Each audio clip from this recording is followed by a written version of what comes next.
right. Good morning, everybody. Oh, wait, good morning. It's not morning. Why did I say good morning? Anyway, here we go. Oh, by the way, just so you can see, and I was going to do this last time and I forgot. I've got so many band and event t-shirts and I'm not much of a t-shirt person.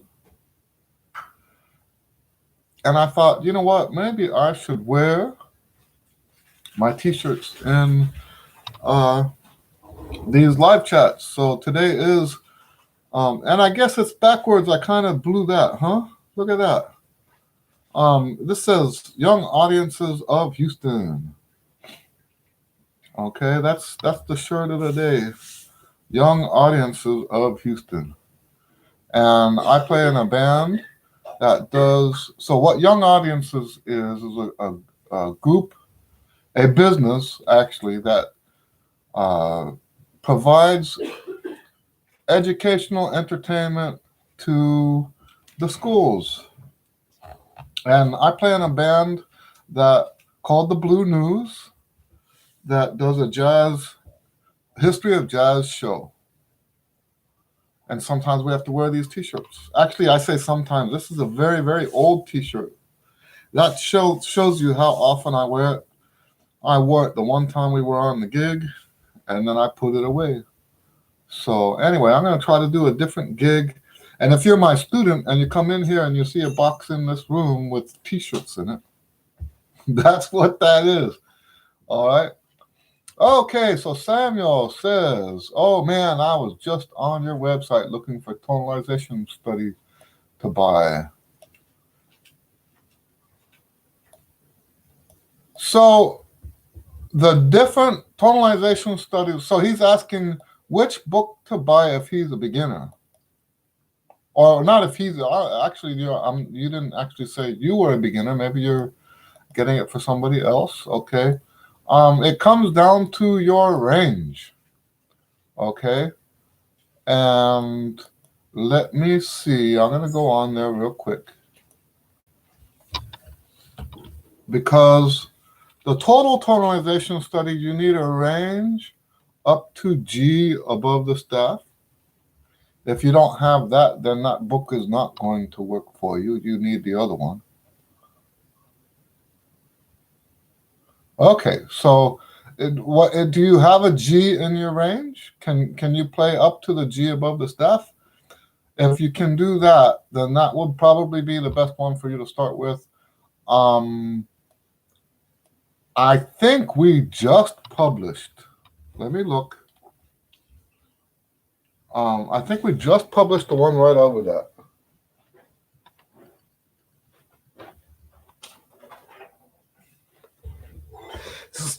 Oh, excuse me. Ooh. I believe we just published the one that is either we just published it or we're going to publish it. Let me see. There's one that goes up to a B flat.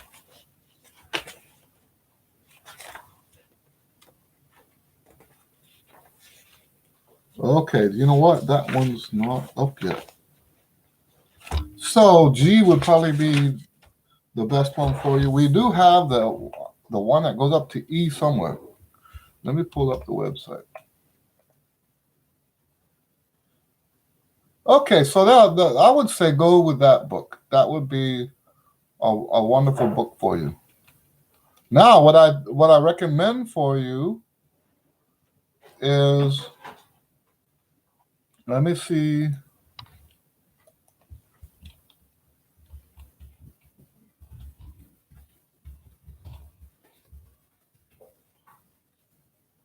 You know, I have a student like you.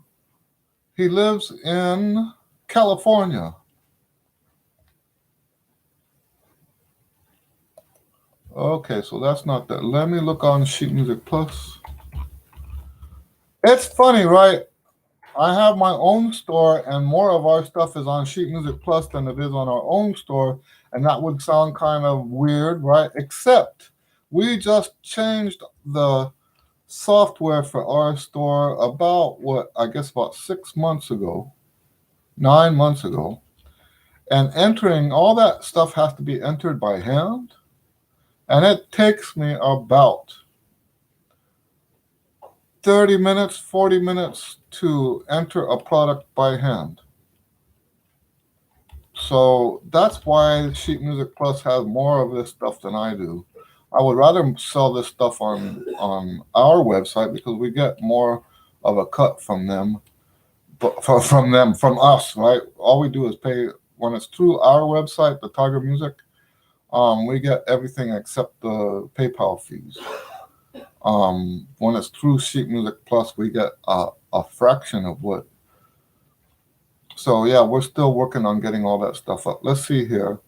Now, if you want a physical book, we don't sell any of the physical stuff. That's got to be through Lulu or through Amazon or whatever.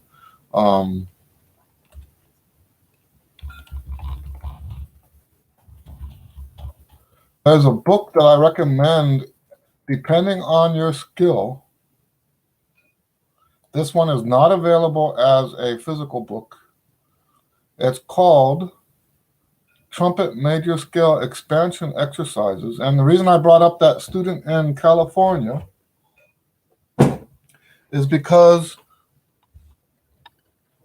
if I'm not mistaken, this exercise, before he did the tonalization studies, he did the expansion exercise. And I'm going to put a link here.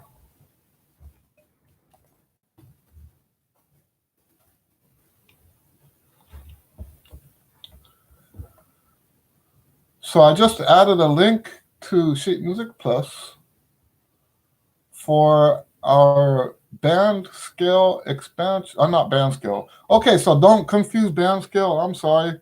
I have 2 major scale expansion books. And I don't know why the band, maybe because I just put a video out about that.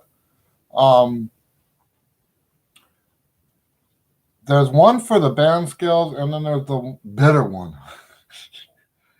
The only reason we have the band scale one is because sometimes people have to do the band scales. So, and if that's the one you're going to do, then that's the scale expansion you should do. Okay, so I put that link, and that goes to an ebook that I highly recommend. Now, the 2 of these books go together, and I'm not trying to upsell you or anything like that. This actually is a great pair. You do the expansion exercise as a training, as an introduction to the scale before you do the tonalization study. If you do that first, now this is what I do with all my students. Okay, this is what I do with all my students. If you do, now don't do the whole book. Okay, that's not how this works. Do the expansion study that goes with the scale you're about to do. And once you get into my tonalization studies, you'll learn that the tonalization studies are only done in 1 key at a time. And if you haven't done this in a long time, if you're coming back to the trumpet now after a long time off, one of the most important things for you to do is, what am I saying? To do 1 key per week, not just 1 per day, 1 key per week. And if you practice only sporadically, then you should look at it, instead of looking at a length of time, look at a number of practice sessions. So I recommend practicing 6 days a week at the most. So we're looking at 6 practice sessions per key. Now, if you add to that a 1 day of doing the expansion study, then that's kind of seven per. So maybe even, I guess what I'm saying is maybe even do 2 weeks if you're doing the expansion study for that week. Anyway, I hope that makes sense.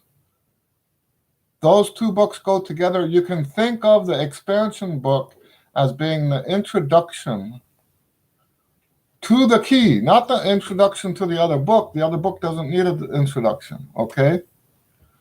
For you yourself, if you are working on a key, especially if it's a key that you're a little bit, you know, struggling with a little bit, then you do the expansion study in that key. Now, here's what I tell my students. Once you've done the expansion study, you never have to do it again. It's not like the tonalization studies. Tonalization studies, you go back to on a daily basis. Okay? Every day that I practice, I play through the tonalization studies. It's probably the most important exercise I do. Okay? Can you add the link to the total tonalization? Okay, so let me go to my website.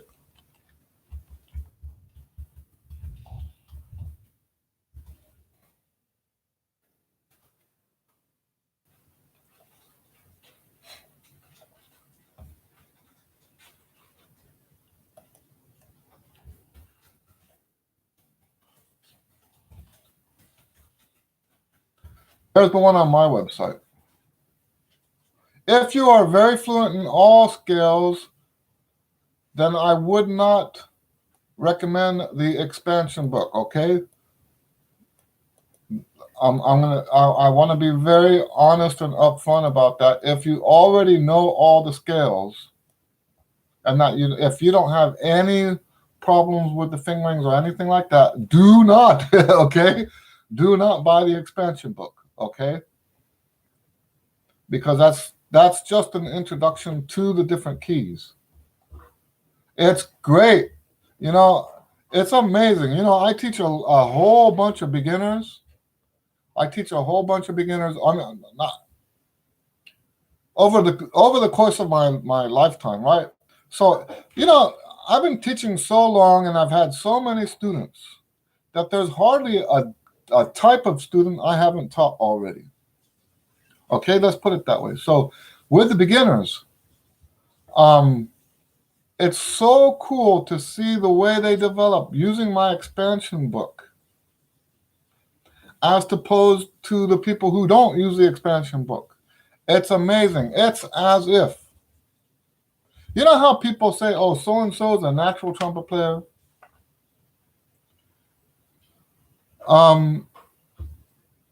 They can be more natural because of the stuff that they're exposed to in the order that they're exposed to it. I'm actually very convinced of that. Now, there are some players who, how do I put this? I have had some students, and I don't believe that it's a talent thing, by the way. I don't believe it's a talent thing.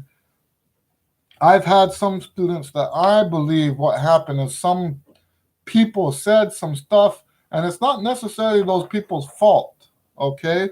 But they got it, the way they comprehended it was skewed, or sometimes it is the person's fault. Sometimes people will say stuff when they're teaching that will get their wires crossed, and sometimes it can be extremely difficult to undo that kind of damage, okay? But for the most part, if someone goes through my system from the beginning, I have a way of teaching them every aspect of what happens on the trumpet, not just high notes, right? We're not just, yes, my students can play highs sometimes, right? I'm not just talking about high notes. I'm talking about every single thing that they do, because we go through this order, this very, very important order of events, okay? A very, very important order that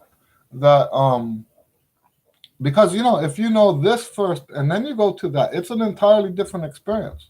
So yeah, that's what the expansion studies are. For those of you who, I know Samuel doesn't need the expansion studies. Those of you who might be watching this, who think maybe you might need the expansion studies, um, uh, believe me, it makes a huge difference. I'll tell you the story about when I wrote those exercises, okay? I was already teaching the tonalization studies in the early 90s.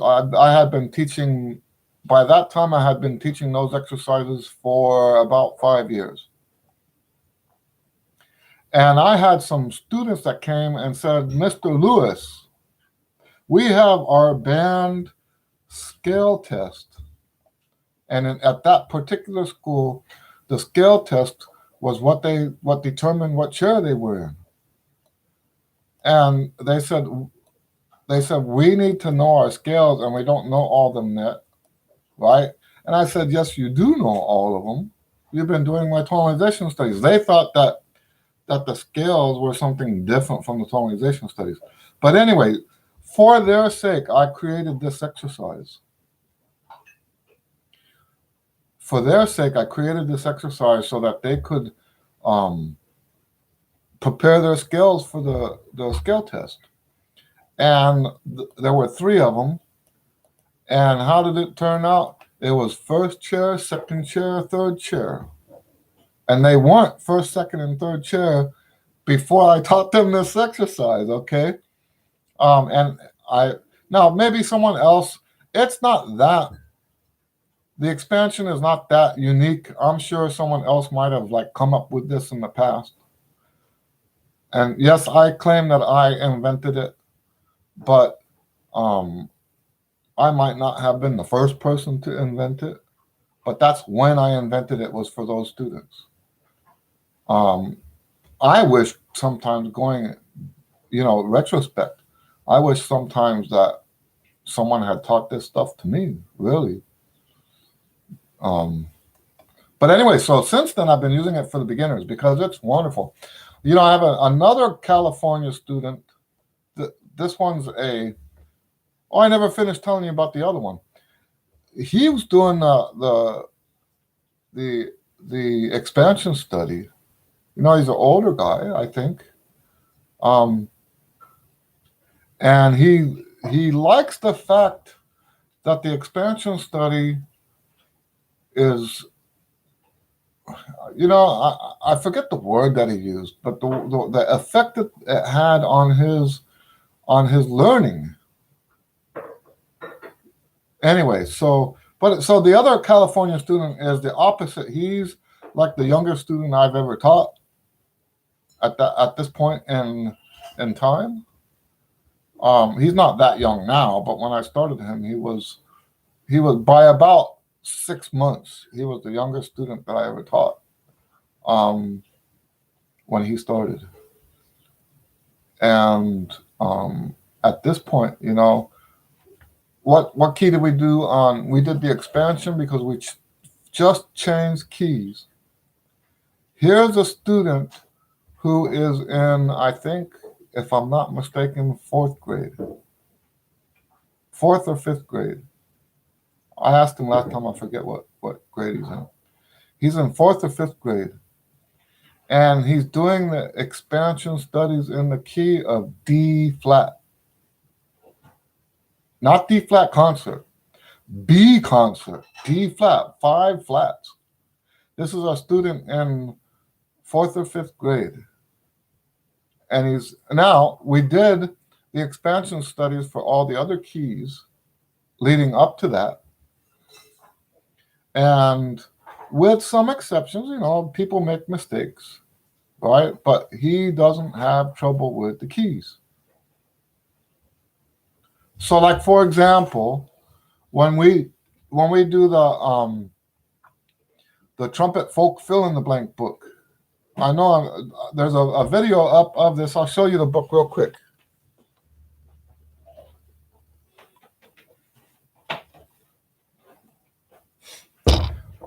I actually wrote this book for him and for another very young student I had at the time.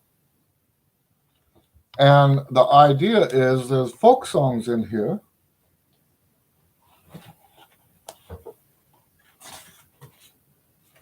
And nursery, there's some of them are nursery rhymes. Like we've got Oh Susanna, right?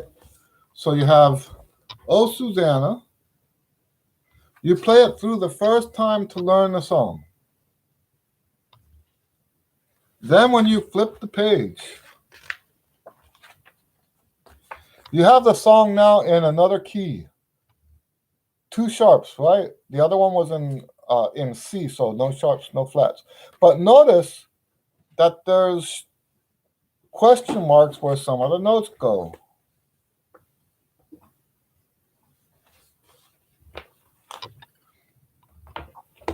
And that's the fill in the blank part. So while you're playing this folk song, that's why we're using folk songs, because it's an easy melody to remember, right? So as you're playing the folk song, some of the notes are gone and it's in a different key. So basically, this is a game that I made up for the students, right? They're playing these folk songs, and when they get to those notes that are missing, they play by ear. That's why I put question marks instead of just leaving it blank. I don't want them to fill in the blank physically, right? I want them to do it with their ear and with their mind. It's more of like with their ear. Because my students, by the time they get here, they've done the expansion studies, and then they've also done at least a week of the tonalization studies in each of the keys. Okay? So when they're doing this book, they don't have problems filling in the blanks up to 3 flats and 3 sharps.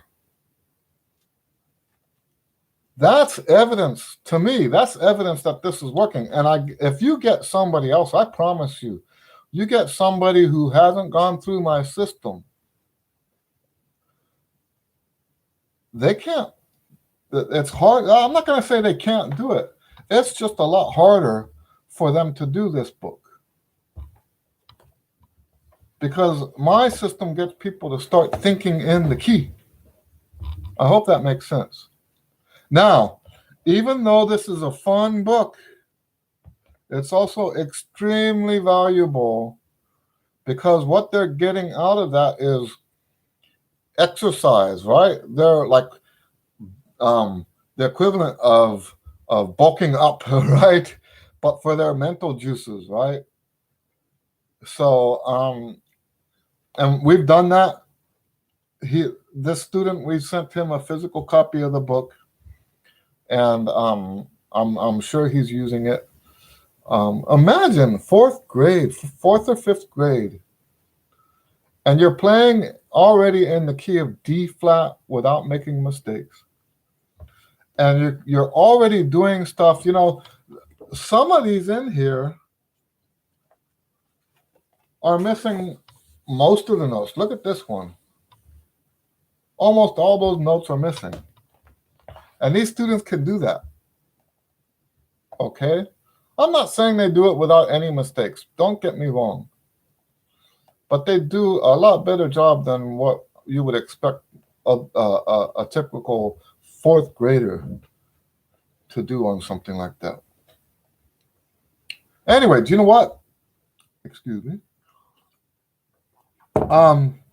I do have a question that was asked, and it was asked in the form of one question, but there's actually 2 issues to talk about here. I'll read the question to you real quick.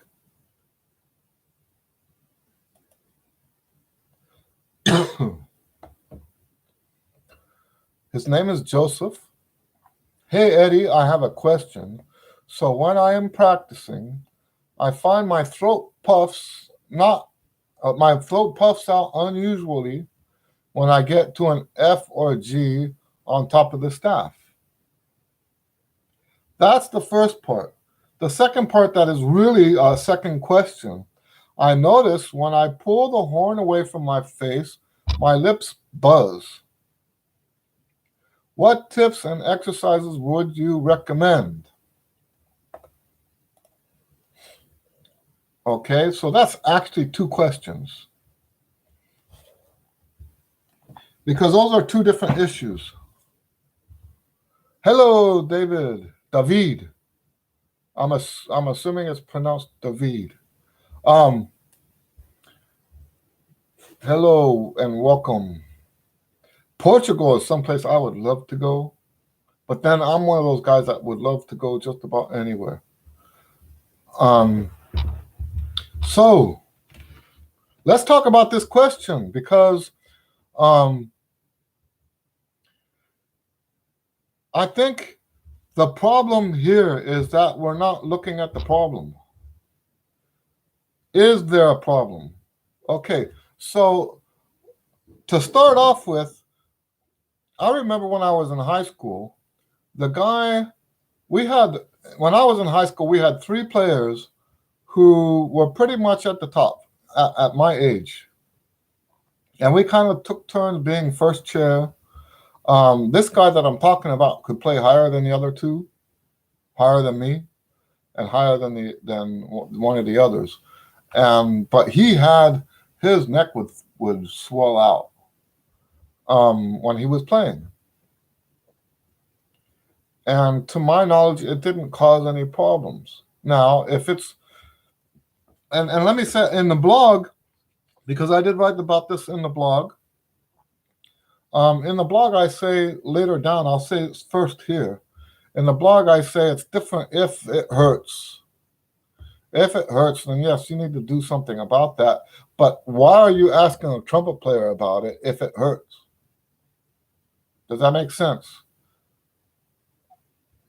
And I guess it made more sense in the blog because I kind of prefaced it with other stuff. So, but I wanted to say that first in case some of you guys tune out first, okay? Now, here's the way I see this. If you came to me and you said, Mr. Lewis, I'm having problems, I get a horrible sound on notes from F and above, and my throat comes out. Or if you said, I have trouble tonguing smoothly on the notes above F, or anything musical like that, I would say, okay, let's look at that. But if you tell me that the only concern that you have is that your neck puffs out, I don't believe that that is automatically a problem to be dealt with. Okay, we are all different individuals. I want to know what musical problem is it creating for you. Okay, what is the musical issue? And talking about your neck swelling up, I'm not saying that's off limits. Yes, by all means, let's talk about that. Okay, maybe it's related to whatever musical thing you want to do. Okay, or musical thing that you're having trouble with. But just fixing something physical just to fix it arbitrarily is not a good practice.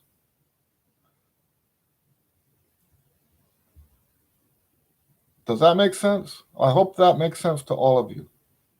Just try, and I would say that 80% of the questions I get are those kind of questions.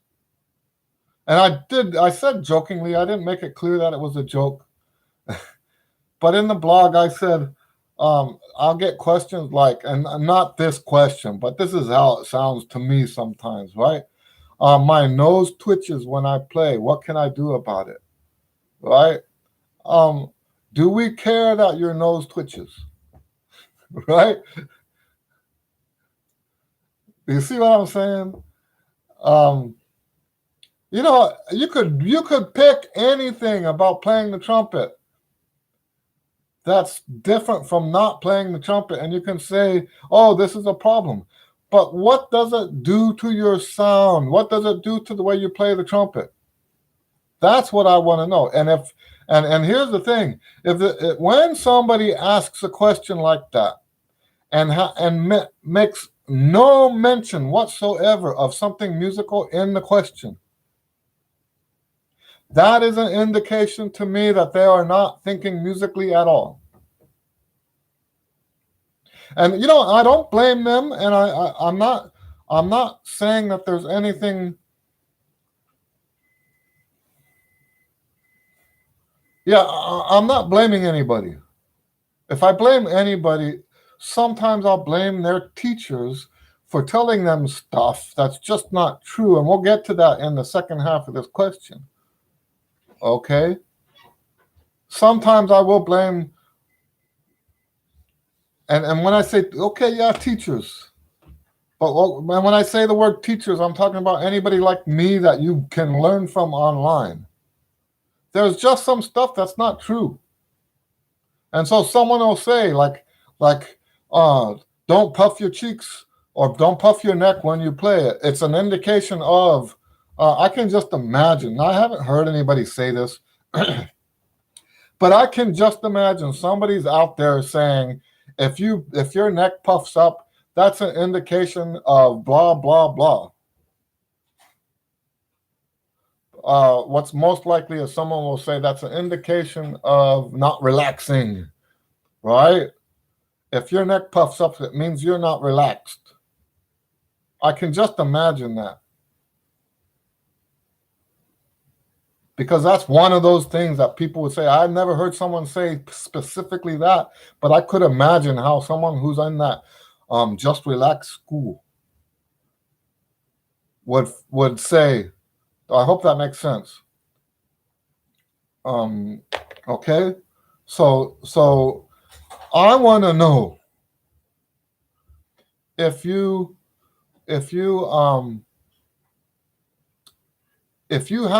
come to me with a question like that, I want to know what's it causing to happen in your music. And if it's not causing anything to happen in your music, leave it alone. Okay? Hello, Anthony. Nice to see you again. I'll get to your question.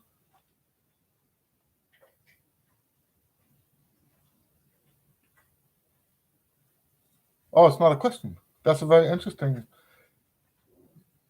Took lessons from Charlie Porter. I love Charlie Porter's videos. I don't think there's better trumpet videos on YouTube than Charlie's. Just awesome videos.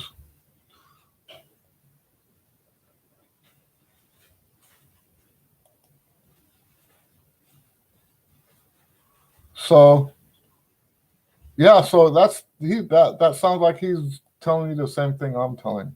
Anyway, so yeah, I hope that makes sense. I hope I make that clear what I'm saying. Okay? I hope that's very clear. Is that we want to look at the musical stuff. Don't waste your time looking at superficial things that have nothing to do with the music. We are all different. I'll never forget. And I hope people aren't offended by this. I'm not offended. I wouldn't be offended if somebody said this about me. But we had at Rice University one year, now I'm sure they've been here besides that, but I heard them only one time. What's that name of that group, that brass group? Crystal Records. Anyway, it's that group. I think they're based out of Phoenix. Anyway, it's like 4 of the most famous trumpet pedagogues in this brass ensemble. It's a brass choir, right? I can't remember now the name of the group. And they had very distinct looks, one from the other. I mean, really. Some of them, if they came in to take lessons with you, you would want to fix their embouchures, right? It was amazing to me to see just how messed up these top professionals were. Top professionals in the classical world in the United States. And they had, quote unquote, messed up embouchures. No, not Minozo. This is an older group. This is an older group. These are guys. Um, I want to say, I think they have records on Crystal Records. I can't remember the name of the group, but they also have like a brass workshop in the summer. I think they're based out of Phoenix.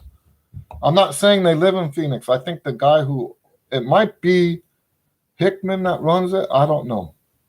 So it's all fuzzy in my head now. It's been years since I saw the group. I'm just saying they had like messed up embouchures, but they're not messed up. That's what I'm trying to say. You don't just try to fix something like that if it's not doing anything to your playing. Now, this is not the same stance. Let me be clear about this. This is not the same stance as saying if it doesn't look bad, don't fix it. Okay? I'm saying put the music first. There's a saying that I've been saying, you know, back in the 90s when the internet was brand new, there were these clashes of ideas that happened, right?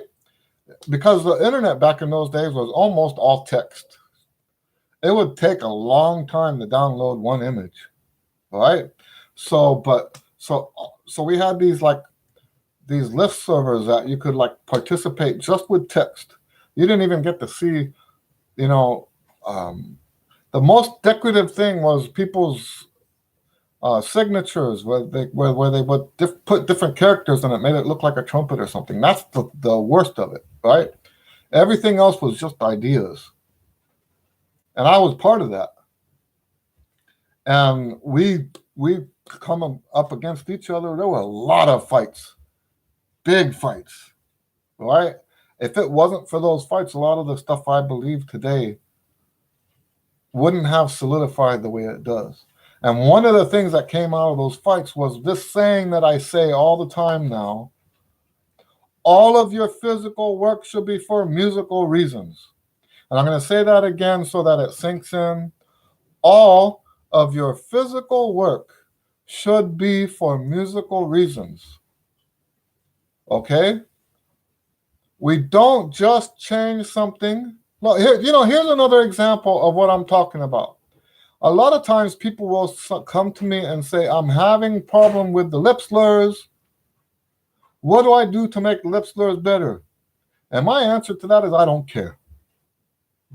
All right? I don't care how good the lip slurs are, just do them. I struggle on lip slurs too. Okay? I struggle on lip slurs. Everybody struggles on lip slurs. We just keep doing them because of how they affect our playing. You do the lip slurs, regardless of how perfect they are, no matter how flawed they are, you keep doing the lip slurs because doing the lip slurs has an effect on your playing. Okay? You don't look at the lip slurs and say, there's a problem with my playing because I'm having trouble with the lip slurs. That's not how it works. There's no difference between that and saying, my head turns red when I play. You know, that's one of the things is sometimes people will take a compliment. Because I've seen Alan Vizzuti play real high, right? Alan Vizzuti plays real high and he doesn't turn red. So if I want to be like Alan Vizzuti, do I want to try to play so that I don't turn red when I go high? We're all different individuals. It doesn't work like that. I turn red. Okay? And I'm not saying I'm as good as Alan Vizzuti. I think it's ignorant, though. I think it's extremely ignorant to think that if I could make myself not turn red, that I'll be as good as Alan Vizzuti. That's just stupid. Okay? That's just dumb. Okay? So I hope that makes sense. We don't look at the physical stuff and try to fix the physical stuff. Remember, I'm going to say it one more time. All of your physical work should be done for musical reasons. Okay? So you look at what's happening And this is part of the reason why I teach this 50% rule. Half of your practice time should be done on music. Just imagine. I mean, seriously, think about what I'm saying here. Just imagine. How in the world are you supposed to live according to this first principle, that all of your physical work should be for musical reasons, if you're not spending time working on music? How do you even know what to do? How do you even know, if you're not practicing music, how do you even know what you should be trying to fix?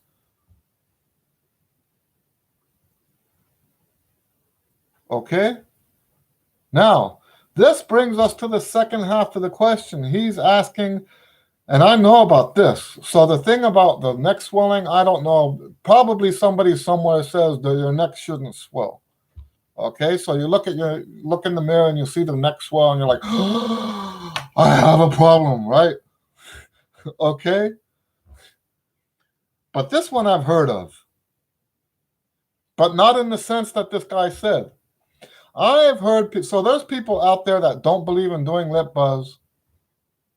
And one of the demonstrations they do to demonstrate, to prove not do lip buzz, is they'll play a note with a good sound. Okay, that's supposed to be the thing. If they play a note with a good sound and pull the instrument away,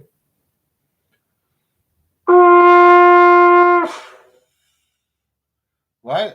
To pull the instrument away and just air should come through. If you play the trumpet with a lip buzz sound,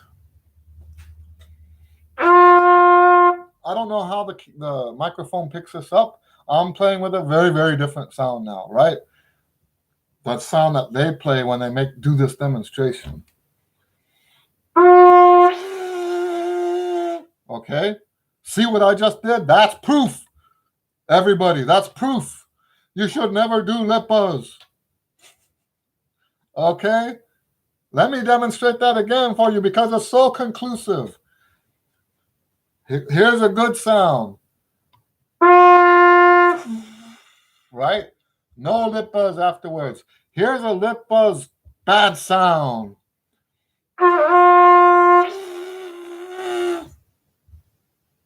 Okay, so that's proof. So what happens then if you get a good sound and pull the instrument away and you get a lip buzz?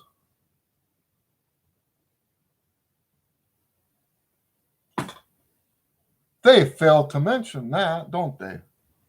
So here's the thing, is they don't demonstrate this as, when they demonstrate this, they're not saying, thou shalt not ever pull the horn away and get a lip buzz. No, what they're saying is, when thou shalt not do lip buzz, and here's my proof. Never mind that there's like thousands of trumpet players that do lip buzz and it gives them wonderful results. Never mind that. Highly respectable trumpet players, right? Not just pedagogues. Highly respected, professional, at the top of the list trumpet players that do lip buzz. Okay, just never mind that. But so what I see happening here, and if this person is watching, he can tell me. I invited him to join us today. But what I see here happening, I might be wrong. What I see here happening is somebody that tried this, pull the mouthpiece away kind of thing, and says, "Oh no, my lips buzz when I pull the horn away. That must be bad." I'm going to ask again, what musical problem is this creating? Let's talk about the musical issues that you're having. What does it mean that you pull the horn away and the lips still buzz? That doesn't mean anything. It doesn't mean anything.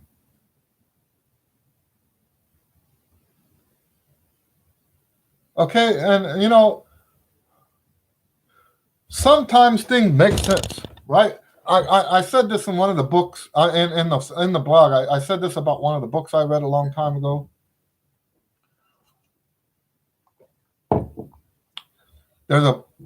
I used to read Larry Niven novels. Larry Niven is a science fiction author, and in one of his books, he said it's so easy to mistake clear reasoning with correct reasoning. Okay, not philosophically, that's like mind blowing, right? When you think about what that means, because a lot of people, their whole understanding of what's real and what's not real, what's true and what's false, comes down to whether something makes sense or not. And the more clearly it makes sense, the more true it must be. Well, that's bad reasoning. Think about what this statement is saying. It's easy to confuse clear reasoning with correct reasoning. Sometimes, and what we're kind of saying here is sometimes what's correct is not so clear. Sometimes what's true is not the most easy thing to understand. Okay? And this is something that happens in the trumpet community all the time. Is you get these guys that make what sound like very logical statements until you zoom out and consider the bigger picture. Once you zoom out, you're like, there's a problem here. Okay, like here's another one, right? Those people that say to get the right embouchure, form an M with your lips. Okay, I have a big problem with that. I have a huge problem with that. Is that an M? Is that an M? M, M, M, M, M, right? And when I first talking about in the 90s, because that's the first time I heard about this M thing, was in those clashes online, right? This M thing came up, and I told them I could do an M in any number of positions. Oh, it was as if I had denigrated the Bible. I had become like worse than you know what I mean? I won't say that. But I was like, so there's a lot of people that get very zealous about this stuff. Okay. I don't know if you guys can hear that. These cats are fighting in front of our house, and it's loud. So yeah, you can do M any number of ways. That's not a good way to talk about how to form an embouchure. That is like one of the worst ways I can think of to talk about how to form an embouchure. Okay, and that's just one of those things that people use. That on the surface it sounds like it makes sense, right? It makes sense. But stuff that makes sense isn't always right. If you had to take something from today, if the number one thing that you take from this video today is that just because something makes sense doesn't mean it's true, doesn't mean it's right, doesn't mean it's correct. Making sense is one of the biggest tools people have of conning you. Okay? Because it's so easy to make sense. You just leave a bunch of stuff out. Let me say that one again, too. It's so easy to make sense on any issue. Just leave half of the subject out, and then you'll make sense. Or if you're more creative than that, you can lie.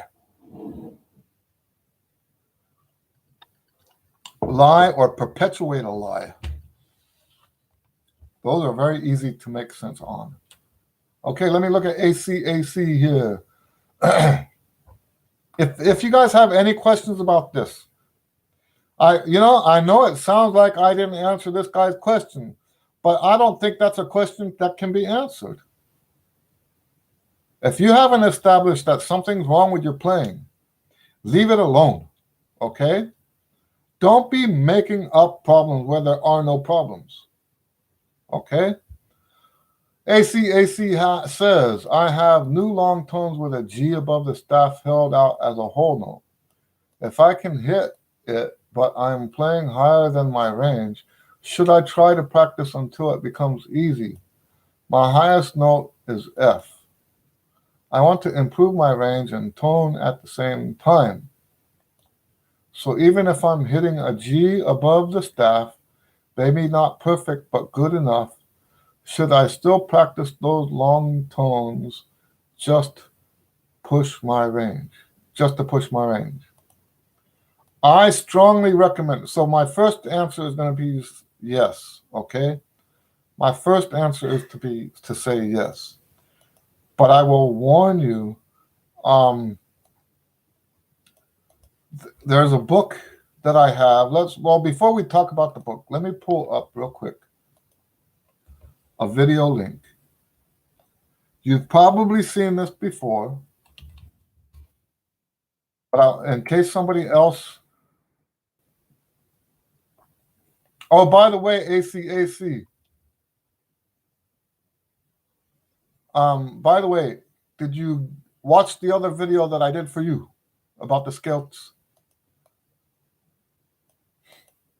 I put that video up, I think it was Wednesday or Thursday or something.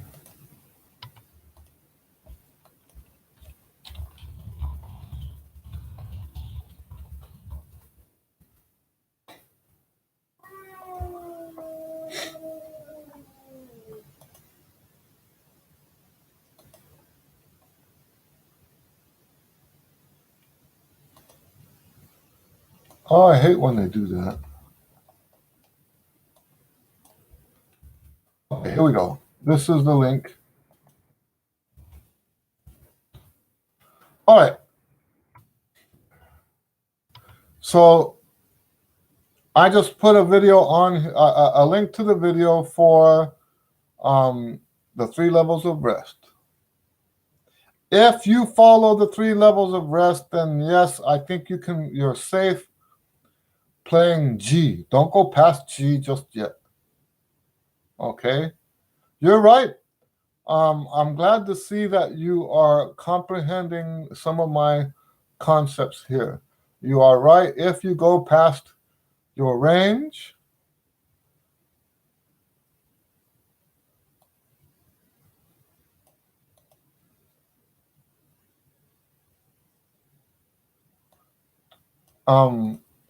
if you go past your range, there's a huge.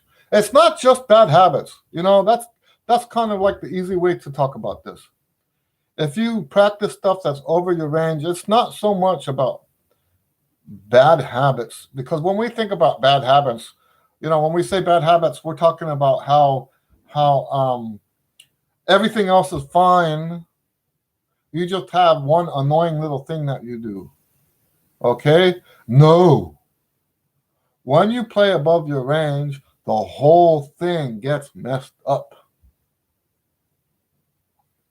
It's not just a habit. It is the essence of how you play the trumpet.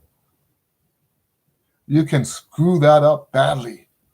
Okay? So if you don't have ACAC, if you don't have the one range book, I strongly recommend that you get the one range book. Okay? I strongly recommend that. I'll tell you what, I'll post a link.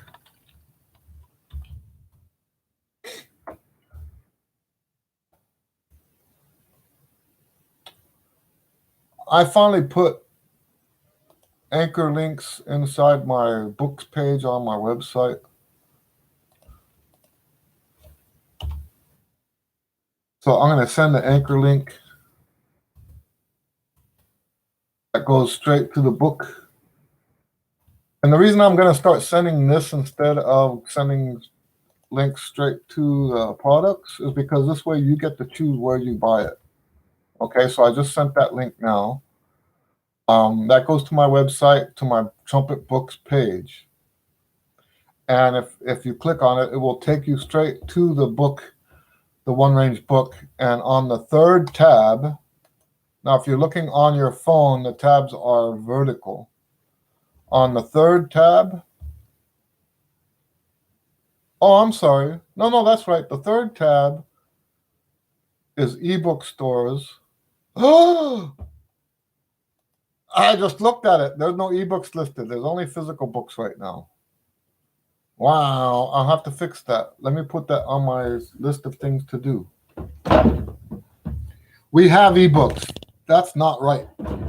Okay, we have, it's on, I think it's on Amazon as an ebook. It's on Barnes & Noble as an ebook.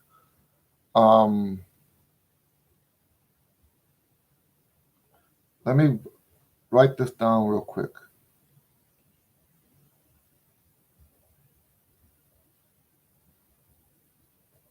Okay. But anyway, that's why I'm doing it this way, is so that you can go straight to the links and buy it wherever you want to buy it. On the physical side, we have Amazon, Barnes & Noble, Book Depository, Books A Million, IndieBound, Lulu, and Loot.coza. That's in South Africa. Now, there's a whole bunch of other places besides that, but yeah, okay. I hope that answers your question. David says, Mr. Eddie, I would like to have your opinion on a point that not all trumpet players speak, in my opinion. Are feelings a factor that destroys performance? How you address this issue? Don't you think a good trumpeter has to be strong physically as well as mental? Thanks. Absolutely. Absolutely. I would agree. You're saying this in the affirmative. I agree with you completely. You need to be, in fact, I would say that you have to be more mentally strong than you do have to be physically strong. I believe, here's what I believe. I believe playing the trumpet is 95% mental and 5% physical. Playing the trumpet physically is a physical manifestation of what's going on mentally. Okay? It's a physical manifestation of what's happening mentally. I'm going to say that one more time. What you do physically on the trumpet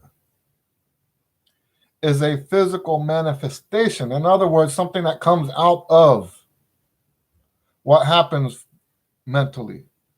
You cannot separate those two. You cannot separate those two. That is precisely why I teach, for example, the wholesome music priorities. I call it wholesome musical priorities. Okay? Where does music lay in your life? Because I believe, here's the thing, I believe that if you make music first in your life, that makes you mentally weak, to use the wording that you're using. Making trumpet first, the most important thing in your life, is one of the things that leads you to be mentally weak on stage. Let that sink in. Trumpet should not be the most important thing in your life. What should be most important? I put at the very top, your faith. Okay? And when I say faith, whatever it is that you believe, it doesn't necessarily have to be a religion. In my case, it is a religion.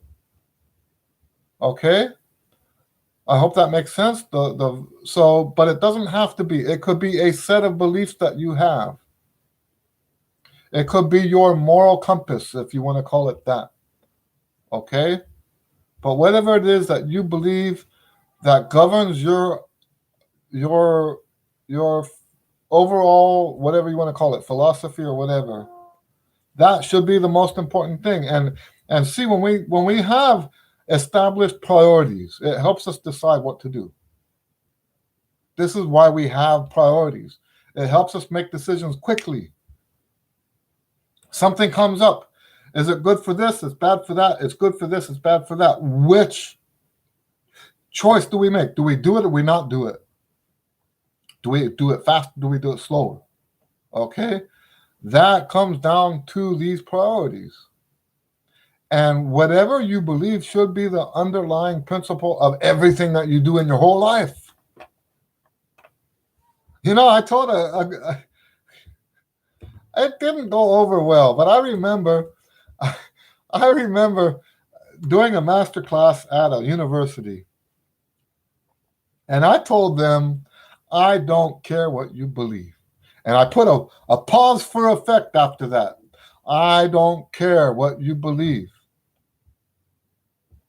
And then I said, your beliefs are wasted brain cells if you don't live according to those beliefs. That's another one of those things that I teach. Now, I don't like preach that in the lessons, okay? Don't get me wrong. Don't forget that because of my priorities, I consider it derelict of my duties to be preaching in the lessons, okay? I consider it extremely unprofessional and actually immoral, okay? So I don't preach in my lessons. The only time I bring stuff like that up in the lesson if it's causing a problem in their playing. By the way, I do believe these priorities make them better players. So that's the only reason why we bring it up in the lessons. And it's also the only reason I bring it up here. Okay? Anyway, so the second priority is your health.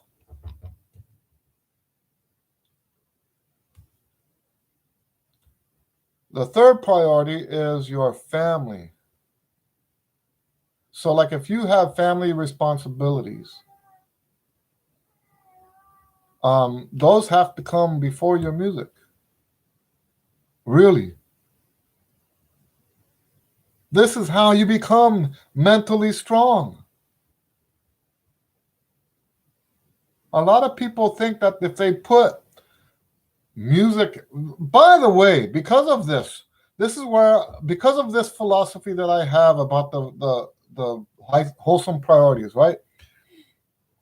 This is where I got this idea, this concept that music, trumpet can be a god. If you put trumpet in that first spot, if you say trumpet is the most important thing in your life, you just, in all practical senses, you just made trumpet your god. You're worshiping the trumpet the way other people worship God.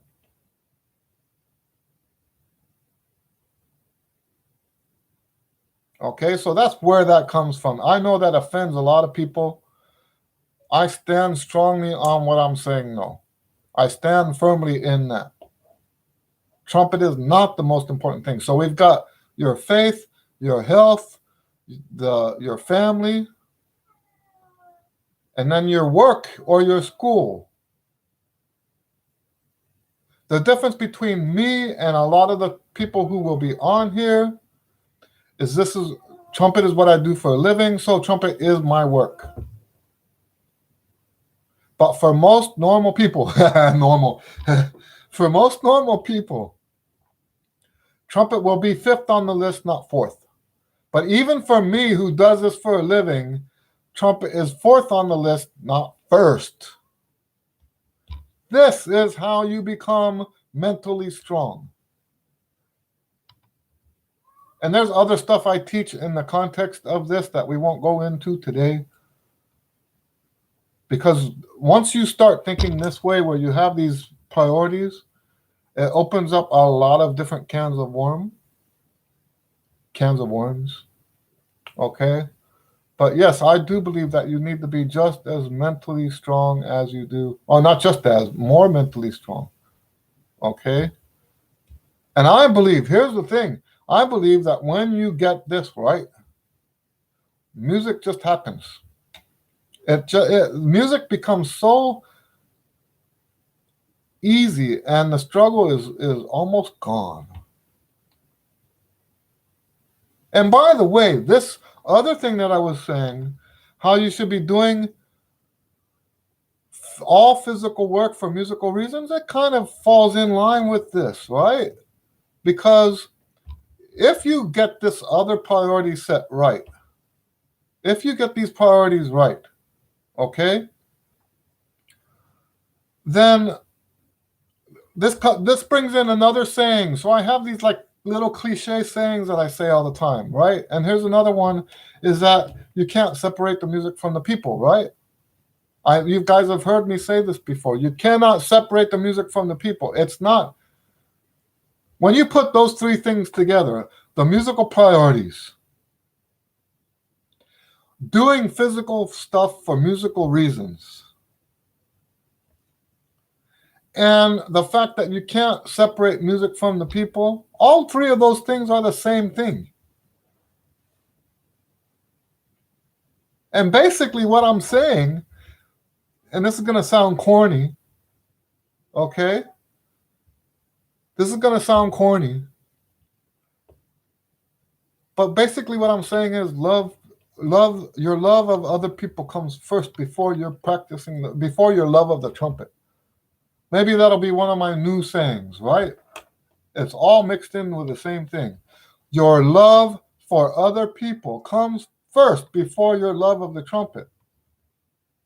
That's how you get strong. Okay? Next question. Hi, Mr. Lewis. Hope you're doing good. Yes, I'm doing great. Thank you. Is Arvin a good method for jazz players, or is a classical player's method? Thanks. Oi!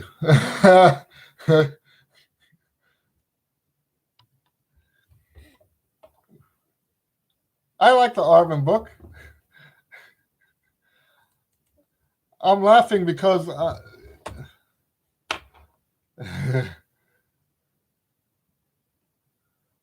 so the Arvin book is good, but it's not going to do very much for your jazz. Okay? I would say that, okay, first of all, let's say this, and some people will disagree with me on this. I don't care. Arvin is not a method. There's nothing in the Arvin book that makes it a method. There's enough material in there to be a method, but there's no method. Okay? Not in the sense that we call it a method today. There's no method there. If you want to use the Arvin book as a method, I strongly recommend you get one of those Arvin guides. One of my internet friends has written an Arvin guide.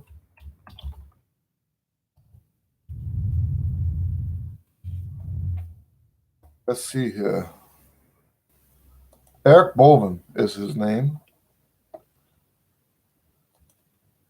I'm going to post the link for you. If you want to use the Arvin book as a method, I encourage you to buy his book. Okay? I haven't seen it myself. Okay? So if it's not a good book, I'm sure it's a great book. I'm just saying I haven't seen it. So, so don't blame me if Anyway, I won't go there. All right. Um, so the arbin itself is not a method in the sense that we know the method to be today. Um, it does give you technique.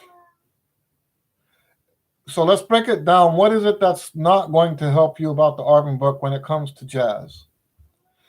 The arbin book has no jazz language in it.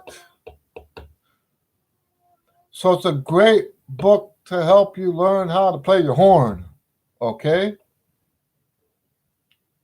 If you're struggling with the horn, I would think that there's better ways to do that.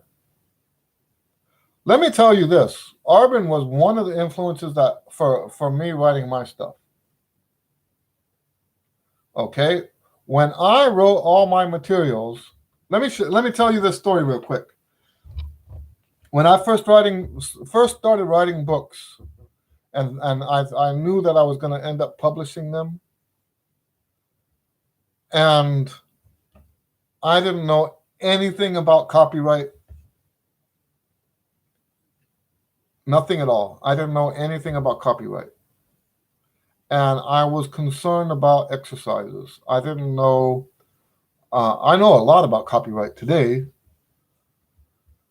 but I didn't know what could be copyrighted, what could not be copyrighted. So I just avoided it altogether. So imagine this. And imagine this timeline, right? We have the beginning of my concept that started in 1985, developed over a period of about 4 years. In 1988, I wrote the first book. Now, that copyright that's in the book is not the year that I wrote it. It's the year that I sent it to the Library of Congress. Okay? I think that's 1990, but I actually wrote it 2 years earlier. But when I started publishing, I was afraid to use the exercise. Let me finish the story. So I have my concept. At that time, none of my exercises were original except for the lip slurs. The lip slurs I wrote in 1985. Okay? None of the other stuff was original. I was doing the Chickwitz exercise for my long tones. I was doing, I take it back. The tonalization studies were also original by that time. But my articulation studies came from the Arbin book. My interval stuff came from the Arbin book. I said long tones were Chickwitz. It was Chickwitz and Schlossberg for the long tones. Okay, so I had all these staples I was doing, and I didn't know anything about copyright. I'm going to publish my books, and I said, I can't use these exercises. I don't know how to do that. So I decided to rewrite all the exercises in a way that there was no way anybody would think I was stealing them from somebody else. So all of my materials are rooted in the staples that everybody does today. It's not that much of a departure. Okay. So, and here's the thing, and I know this is going to sound like an ad. Now, see, there's two things in the Arbin book. You've got the physical exercises, and then you have the musical stuff. Okay?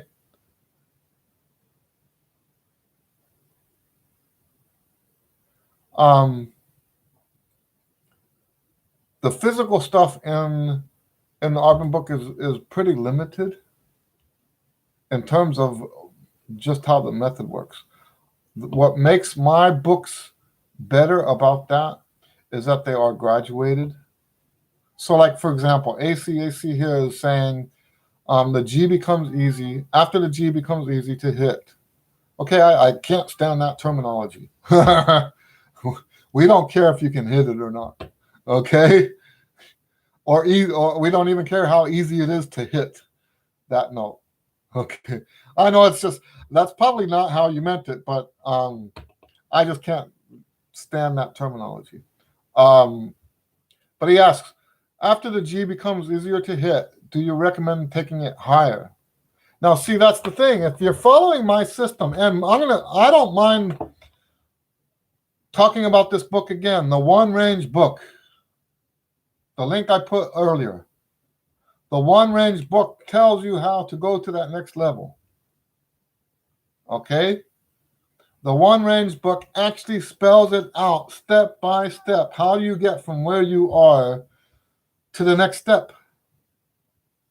And here's the beautiful thing about this. I wrote the One Range book after 35 years of using my system. And what that means is all those materials that I've written can be used with the One Range book. You don't have to figure it out. If you're going to use the Arbin book this way, you would have to figure it out first.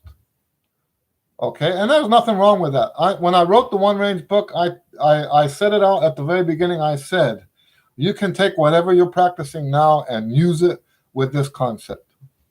I'm not just trying to use the One Range book to sell other books. It works that way, but no. Okay?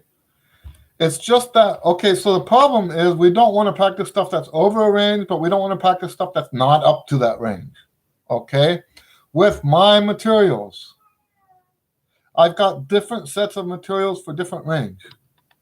When you feel like you're ready to move on, you just go to the next level.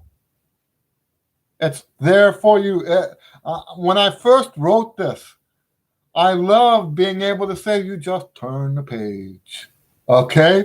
In the 90s, I would say that all the time, right? Just turn the page, and you're on to the next level. Okay? Now, it's easy to do that too early, but that's why you got to buy the One Range book. Okay? Get the One Range book because it explains all this. And I could explain it here if we had another 2 hours to go. Let me talk about the books anyway. I'm trying to put together a video, but I want to have a concept first for it because not everybody can take lessons with me. That's just the fact of life. Okay? Not everybody can take lessons. I wish I could teach everybody. I can't teach everybody. But with my materials that are out there, with the books, with the music that I've written, because my music conforms to the the sheet music that I write conforms to these levels that I'm talking about. Okay? With the videos, with this question and answer session where you can come in and ask questions. And then finally, here's the thing. People who can't take lessons all the time can take one lesson. So if the question and answer session is not working for you, if there's stuff that we need to talk in detail, take one lesson. There's a book. There's a lot of people that if you're just going to take one lesson, they don't like that. Okay? They think you're a nuisance. Okay? There's a book that I read a long time ago, a music business book. One of the best books I ever read about business, right? And he said, don't diss. Of course, it was written in the 70s or the 80s. And diss wasn't a word yet. But so I'm paraphrasing here. Don't diss those people who hire you for just 1 gig a week. I mean 1 gig a year. Right? If somebody, oh man, that dude only hires me 1 gig a year. This guy says if someone hires you for 1 gig a year and you have 50 people like that, that hire you for 1 gig a year, that's a gig a week, right? So just in business sense, it doesn't make sense to have a bad attitude towards people who don't take lessons all the time, right? Just take one lesson when you need it. Now, is it better to take lessons all the time? Yes, it's better, but a lot of people can't do that, either for financial reasons or because of their schedule. But what I'm trying to tell you is that my system, the way it's set up, you've got the books, you've got the videos, you've got the sheet music, you've got the question and answer session. And then if it's something that isn't going to take a long time, you can ask me in an email. And then maybe an occasional lesson, like 1 or 2 lessons a year. I teach people who take 1 or 2 lessons a year. And that's wonderful. If you're taking advantage of all these different sources and stuff like that. So anyway, that's what I'm trying to say, is that when you put all this together, so when it sounds, I guess the reason I brought this up is it sounds like I'm constantly trying to push my books. It's not what it seems like. Okay? This is my way. I have in my heart. I told you earlier, I can't teach everybody. It's not possible. I actually limit the number of students I take. I'm not trying to get more lessons. Okay? I actually have a limit, because I've got other things I have to do, other valuable things. That's also a big reason why we charge the prices that we charge. Okay? So anyway, my heart is to help as many people as I can with the stuff that, and that, I know that can sound arrogant because some people think that everybody needs them. I'm not saying that. I don't think everybody needs my method. My method is for people who like my method. That's another thing that makes me a very bad salesman, right? Right? My method is only for those people who like it. And if you don't like it, bye-bye. I don't need you around here. Okay? So I'm trying to describe where my heart is in all this. I'm not just trying to con you into buying another book. I'm trying to help you get the big picture, because what you get from the book is not going to be the same as what you get from a lesson. What you get from the book is not going to be the same as what you get from a video. What you get from the book is not going to be the same as what you get from this question answer session. Okay, I hope that makes sense. Anyway, well, thank you very much. Go play the trumpet. He says, I thought it was a good book. Thank you. Thank you because I know that you're a teacher yourself. And by the way, I encourage everybody to go play your trumpet channel. Okay? He's got a bunch of stuff that kind of overlaps with what I'm doing. It's a wonderful resource. Along with play-alongs, right? If I'm not mistaken, I've seen a bunch of Arbin duet play-alongs on there, among other things. So I consider a huge compliment that you would actually even buy my book at all. So thank you. And yes, the play-alongs, I think you were saying that in context of the stuff that I'm making available. So for those of you that don't know, I do have a whole play-along series where I call it You Play First Chair, right? And basically what I do is I take my demo recordings of the songs, I take the first part out, I put a click track where it needs to be click track, and then you can play along with and the other tracks are all me. So yeah. So that is part of this. And you know what? When I first put that up, I wasn't sure how that would work out. My friend Leonard in South Africa says that his students are using it, and other people must be using it because some of those are getting hundreds of hits. So it's very nice to see that. So people are using it. I get people. Oh, seis besos. Yeah, that I enjoy that too. You know, that was the first. That was the first one of those. I from from about 1990 to when did I stop? It must have been 2010. So about 22 years. 2010. Yeah. Why did I say 22? 20 years. Most of my performance income was coming from salsa gigs. You can't play salsa for 20 years and not have the clave infect you like that.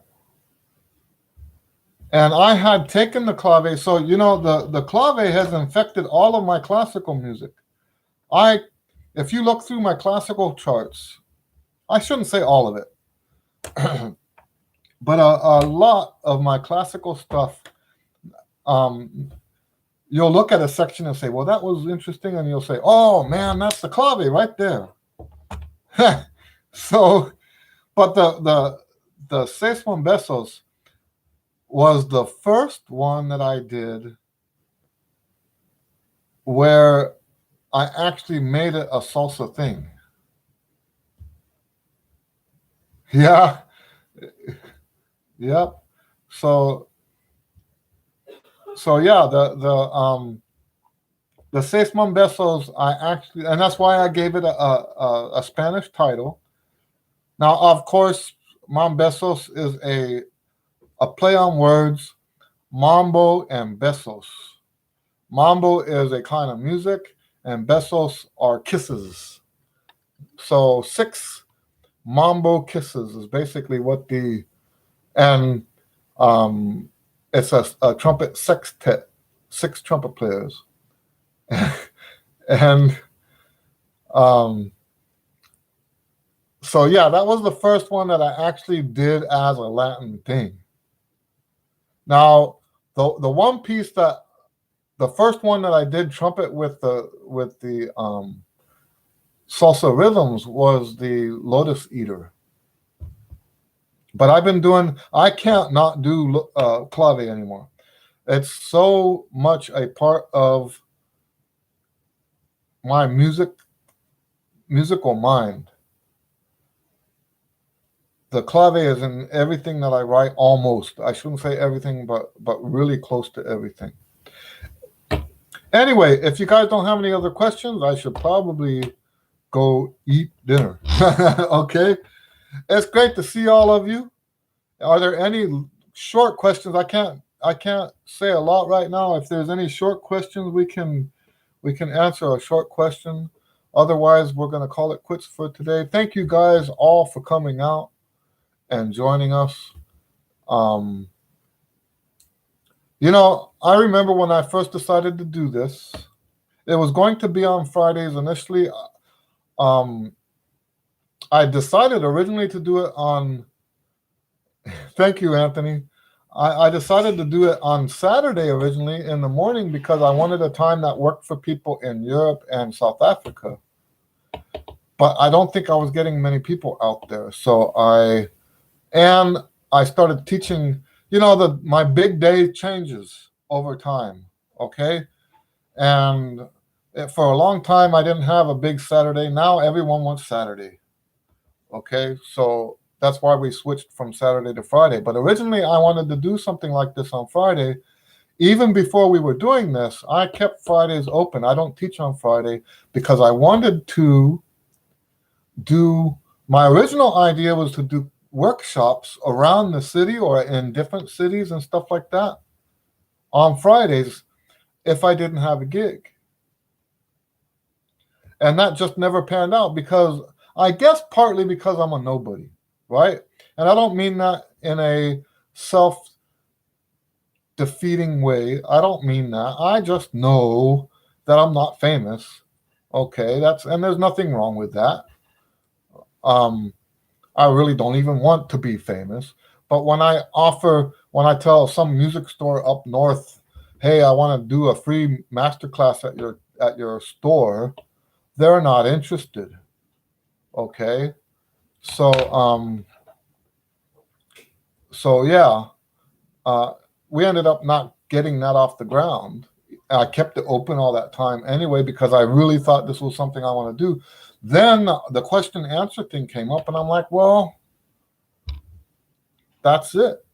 This is, So I'm almost saying that the original idea was kind of prophetic because that wasn't a thing when we came up with this Friday idea. So anyway, well, thank you guys. God bless all of you, and we'll see you next time. I only do this when we don't have gigs, but with this virus thing, we don't have gigs. So we'll see you next week then, all right? Okay, bye. We'll see you. Bye.